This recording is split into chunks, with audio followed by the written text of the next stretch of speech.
happening case studies over there. Okay, it's about Watson. Watson, you might heard about it. The Watson, what's special about it? What technology were they using, hardware and software? And they use a deep question and a question answer analysis architecture to make it more superior than others competitors over there. Why did IBM spend all the time and money to build the Watson? Where is the ROI? Okay, so these were the different questions in this case study.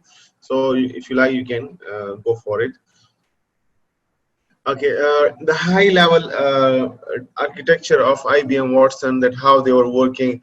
So if you look at this one, there was some query analyzer, question analyzer, for example, even just like in customer relationship management, there is small boxes written on the right down corner that, for example, if you need any help, so you can ask question over there. Okay, so sometimes the real people are sitting over there and they can answer you, but nowadays they keep the bots over there and some like analyzer to answer your possible questions over there. Sometimes you can get the possible answer, but sometimes the question are complex, the analyzer cannot understand it. For that, it needs more learning over there. So now just look at this architecture. For example, if someone put a question over there, it will be analyzed by analyzer over there.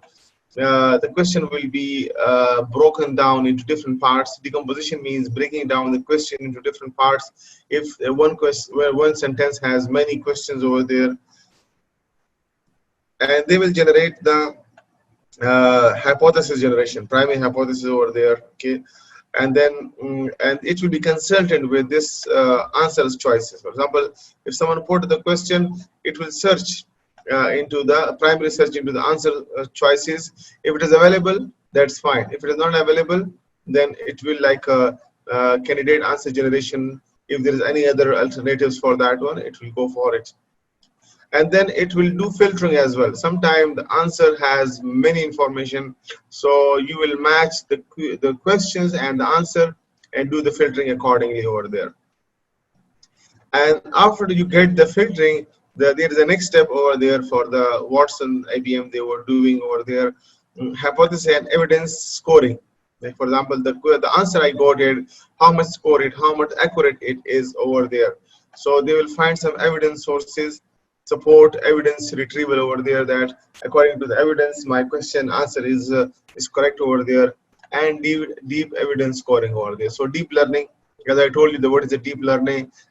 In artificial intelligence we have machine learning, and inside machine learning we have a deep learning over there. So here we can apply some deep learning algorithm.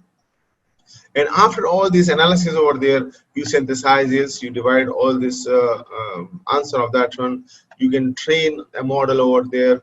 I told you 70 for training, 70% is of the data is needed over there. 30% is for testing. And then final margin and ranking of the answer is being done, that this answer is how much percent accurate over there. And then you answer your customer with confidence over there. So this is the whole process of a deep question analyzer. Okay, so question answer analyzer over there.